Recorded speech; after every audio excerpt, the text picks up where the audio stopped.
बिस्मिल्लाहिर्रहमानिर्रहीम।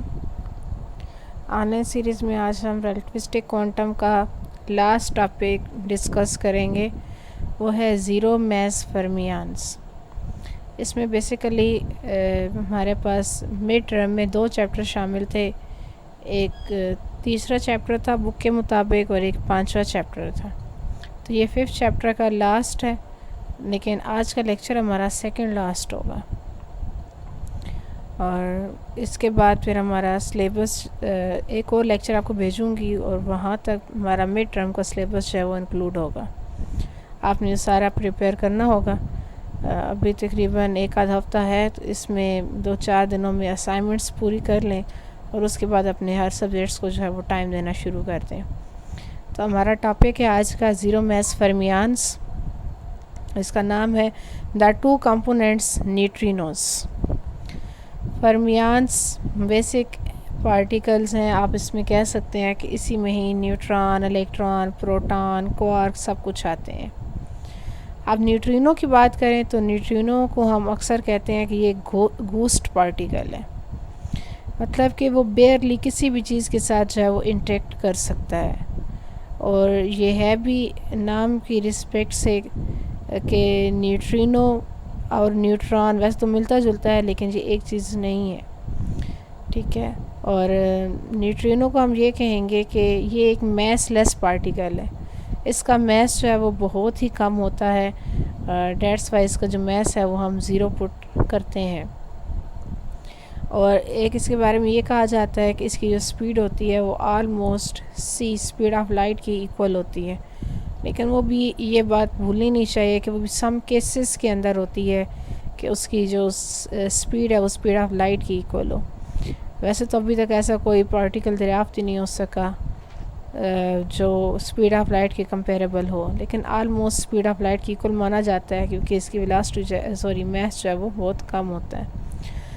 तो आज हम न्यूट्रिनोस को ही डायराक इक्वेशन और 4x4 मैट्रिसेस और इस टर्म में लिखने की ट्राई करेंगे, इनका सलूशन देखने की कोशिश करेंगे। जस्ट आपको एक ये थ्योरेटिकल बेस्ड टॉपिक जो है वो डिस्कस होगा। सबसे पहले हम डायराक इक्वेशन लेंगे जो हम इस चैप्टर के सबसे शुरू पर लेते हैं। H psi is equal to alpha dot P plus beta M into psi. And this discussion at the opening of this chapter, ये डिस्कशन बिल्कुल हम चैप्टर के शुरू पे कर चुके हैं। We derived algebraic relation which were demand of the alpha I and beta and found that they could be satisfied by 4x4 matrices. We note that beta is not involved in the case of zero mass particles and we need only satisfy, हमें ये चीज़ satisfy करने की ज़रूरत है कि alpha I alpha J plus alpha J alpha I equal होता है 2 delta आई जे। ये हम कर चुके हैं डिफरेंट ना एग्जांपल्स के अंदर। इस तरह अल्फ़ा आई इक्वल होता है अल्फ़ा आई का ट्रांसपोज, ये हमारे पास बनेगी इक्वेशन 2।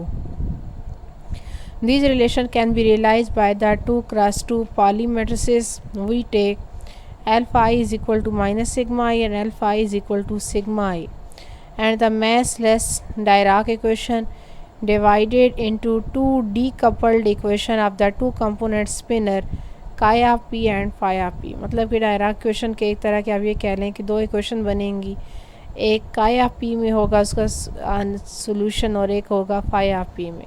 तो इक्वेशन बनती है E chi is equal to minus sigma dot P x. Sigma भी एक वेक्टर फॉर्म होगी और पी भी, इसके ऊपर आपने वेक्टर के निशान लगाने हैं।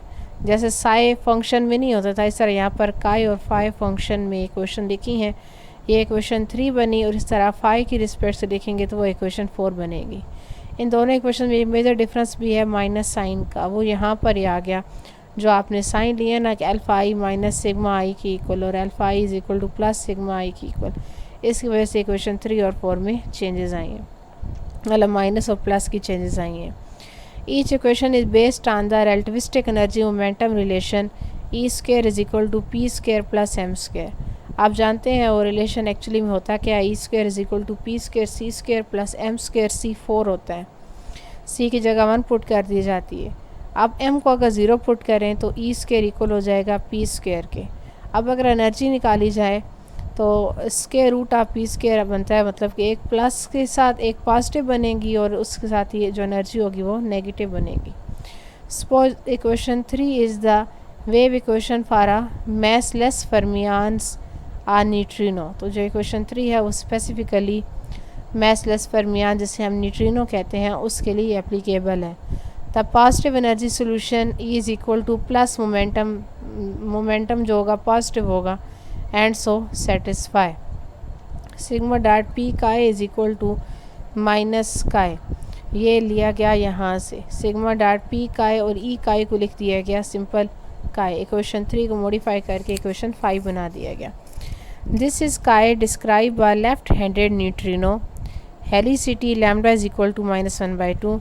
हेलिसिटी ऑपरेटर होता है, मैंने आपको दिया है असाइनमेंट में भी, और ये एक्चुअली में sigma dot P over sigma dot P whole square की फॉर्म में इसको लिखा जाता है, और ये हेलिसिटी ऑपरेटर की वैल्यू कहलाती है। Of energy E and momentum P the remaining solution has negative energy. अब जो बाकी सोल्यूशन रह चुका है उसकी जो एनर्जी है वो नेगेटिव है। To interpret this we consider a neutrino solution with energy minus E and momentum minus P is. ये देखें पी की जगह जो है वो माइनस पी पुट कर दिया गया विद पॉजिटिव हेलिसिटी। हेलिसिटी इसकी पॉजिटिव होगी। हेलिसिटी को काय से रिप्रेजेंट करते हैं। And has describe by right handed anti neutrino. एक चीज़ अगर है तो उसका ज़ाहिर है एंटी लाजमी मौजूद होती है, तो अगर न्यूट्रिनो डिस्कस कर रहे हैं तो एंटी न्यूट्रिनो भी होगा। अब न्यूट्रिनो की हेलिसिटी अगर -1/2 है तो एंटी न्यूट्रिनो की होगी +1/2 of energy E and momentum P. Symbolically we say question 3 describe nu L and nu bar R such a wave equation are first propose by Weyl in 1929। Weyl spinors आपने भी पढ़ना है, वो आपके course का हिस्सा है, वो मिड टर्म के बाद के सिलेबस में शामिल करेंगे। But was rejected because of non invariance under the parity operation. लेकिन वो रिजेक्ट कर दिए थे, उसमें नॉन इनवेरियंस थे पैरिटी ऑपरेटर में। Which takes rho L approach to rho nu L approach to nu R. For massless neutrino, there is no longer an objection as weak interaction do not respect parity conservation। ये अब आगे chapter है, इसको लिखने की ज़रूरत नहीं है, किसी chapter 12। The second equation 4 describe the other helicity states nu r and nu bar l। अब इक्वेशन 3 आपको जो सोल्यूशन देती है, जो आंसर देती है, वो फ्रीक्वेंसी न्यू एल और न्यू बार आर के इक्वल देती है, और जो इक्वेशन 4 होगी वो उसकी उलट देगी न्यू आर और न्यू बार एल। ये एक तरह की फ्रीक्वेंसीज का ही है। न्यू एल हम तब लेते हैं जब इस डायरेक्शन में मूव कर रहे होते हैं, और nu bar R opposite direction के लिए। Translating the results into 4 components form mu is equal to chi phi, और अल्फ़ा की वैल्यू तो पहले भी हम यही लेते आए हैं -σ 0 at 0 sigma. We see that here working in the Weyl or chiral representation. Chiral से चिरलिटी ऑपरेटर बनता है, ये भी आपका असाइनमेंट का पार्ट है।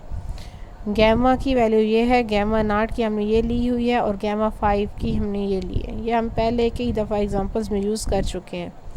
A vast number of different experiments indicate that leptons enter the charge current weak interaction in a special combination of two of the linear covariant, for example for the electron and the neutrino।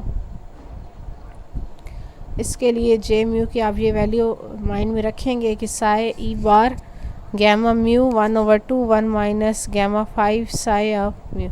J of mu से मुराद current density है, तो ये current density की value बनी है। और इसके बाद हम इक्वेशन 8 को मॉडिफाई करके हम ये लिख सकते हैं, मतलब वैल्यू ज़रा पुट करके सिंप्लीफाई करने के बाद 1/2 1 माइनस गैमा 5 म्यू न्यू, और I0 0 I काय फाई इज़ इक्वल टू काय 0। ये तो मल्टीप्लाई होगा ना, मतलब फर्स्ट रो फर्स्ट कॉलम के साथ, तब ये आंसर आपको देगा। And so projects out just nu L and nu bar R that is only left handed anti neutrino are coupled to charge lepton by the weak interaction। As far we know, neutrinos have only the weak interaction, and hence this is the only way we can observe them। there is no empirical evidence for the existence of new R and new bar L. Of course, the assertion of the only new L and new bar R occur only be made if the mass is strictly zero. Otherwise, we could perform a Lorentz transformation which would change our new L into new R. मतलब कि new L और new are को replace करने में कुछ empirical evidence के मसले आ रहे थे, तो फिर उसके लिए बेहतर है कि आप लॉरेंस ट्रांसफॉर्मेशन यूज़ कर लें जो न्यू एल को न्यू आर में चेंज करके आपको दे सके। बस उतना सा टॉपिक था। अब हमारी ये एग्ज़ाम्पल है, आगे से 2-3 एग्ज़ाम्पल्स ही हमारे पास शामिल हैं और फिर हमारा ये कोर्स है वो एंड हो रहा है मिड टर्म्स का। शो डैट द ऑपरेटर्स आपको दिए हैं, एक पी आर दिया एक पी एल दिया है। Have the appropriate property to the right and left handed projection operator, मतलब लेफ़्ट और राइट तरफ से अप्लाई करें तो पी आई का स्क्वायर इक्वल होना चाहिए पी आई के, P L plus P R equal होना चाहिए 1 के, और मल्टीप्लाई करें तो आंसर 0 बनना चाहिए। और गामा 5 को कहते हैं चिरलिटी ऑपरेटर। तो यहाँ से आपको थोड़ी सी हिंट भी मिल गई कि चिरलिटी ऑपरेटर किसे बोला जाता है। For a massive fermions we defined the projections 1/2 1 plus minus gamma 5 into U to be right and left handed component of U. अगर हमारे पास मैसिव फर्मियान्स है तो उसके लिए हम ये भी फैक्टर्स ले सकते हैं। पी आर का स्क्वायर फाइंड करना था तो हमने इसे लिखा है P R into P R. P R की वैल्यू हमारे पास यही थी, ये 1/2 1 प्लस गामा 5। तो पी आर का स्क्वायर है तो मैंने 2 दफ़े इसकी वैल्यू को पुट किया है। मल्टीप्लाई करेंगे तो 1/4 और 1 प्लस गामा 5 को मल्टीप्लाई करेंगे तो ये टर्म आएगी। अब ये बनेगा ना गामा 5 का स्क्वायर, और हमें पता है कि गामा 5 का जो स्क्वायर होता है वो 1 की इक्वल होता है, आइडेंटिटी होती है। तो 1 और 1 मिलकर 2 बन जाएंगे और तब सेंटर वाले दोनों वैल्यू 2 गामा 5 बन जाएंगी। ये हो गया 2 + 2 गामा 5। अब ब्रैकेट के अंदर से 2 को कॉमन लेंगे और 4 के साथ कैंसिल करेंगे तो वो बन जाएगा 1/2 1 प्लस गामा 5। तो ये वही चीज़ वापस आ गई है, तो इसे हम क्या कहेंगे पी ऑफ आर। तो पहला प्रूफ हमारे पास हो गया कि पी आर का स्क्वायर इक्वल होता है पी ऑफ आर के। नेक्स्ट पी एल का स्क्वायर करना है तो सेम इसी पैटर्न पे सॉल्व करेंगे। 1/2 1 minus gamma 5 and 1/2 1 minus gamma 5। 1/2 को स्टार्ट दोनों को मल्टीप्लाई कर दें 1/4 और अंदर वाले दोनों वैल्यूज़ को आपस में मल्टीप्लाई करें तो गामा 5 का ये स्क्वायर बनेगा और गामा 5 का स्क्वायर एज यूजुअल आइडेंटिटी की इक्वल होता है। सेम उसी पैटर्न पे सॉल्व करते हुए 1 + 1 ये हो जाएगा 2 कॉमन ले लेंगे और ये दोबारा से वैल्यू हमारे पास बन जाती है पी एल की। अब पी एल और पी आर दोनों का हम आपस में ऐड अप करेंगे। ऐड करने मतलब दोनों की वैल्यूज़ पुट करेंगे। वैल्यूज़ पुट करने के बाद 1/2 मैंने कॉमन ले लिया तो 1 माइनस गामा 5 + 1 प्लस गामा 5। अब प्लस का गामा 5 माइनस का गामा 5 कैंसिल हो जाएगा तो 1 + 1 2/2 और 2 और 2 से कैंसिल आउट होंगे तो आंसर हमें 1 दे देंगे। ये हमारे पास तीसरा प्रूफ भी हो गया। चौथे प्रूफ में भी शामिल थी कुछ चीज़ें। चौथे प्रूफ में शायद मेरे पास एक मिनट स्लाइड मिस हो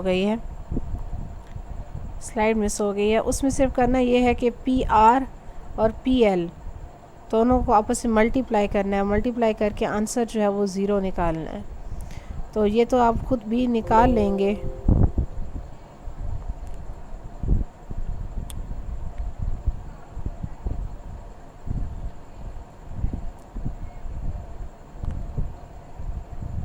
तो यहाँ पर आप पी आर और पी एल को आपस में मल्टीप्लाई करेंगे तो आप निकाल लीजिएगा। ये बनेगा 1 माइनस गामा 5 का होल स्क्वायर और 1 माइनस यहाँ पर आपस में मल्टीप्लाई करेंगे ना तो 1/4 आ जाएगा बाहर और 1 माइनस गामा 5 का होल स्क्वायर। और गामा 5 का होल स्क्वायर जो होता है वो ऑटोमेटिकली 1 की इक्वल होता है। तो 1 - 1 जो है वो आंसर हमें 0 दे देगा। लिखा था पता नहीं कोई फॉल्ट आया या जो भी वो नहीं हो सका, लेकिन आप खुद कर लीजिएगा। मज़ीद इसमें कोई प्रॉब्लम हुई तो मुझसे डिस्कस कीजिएगा।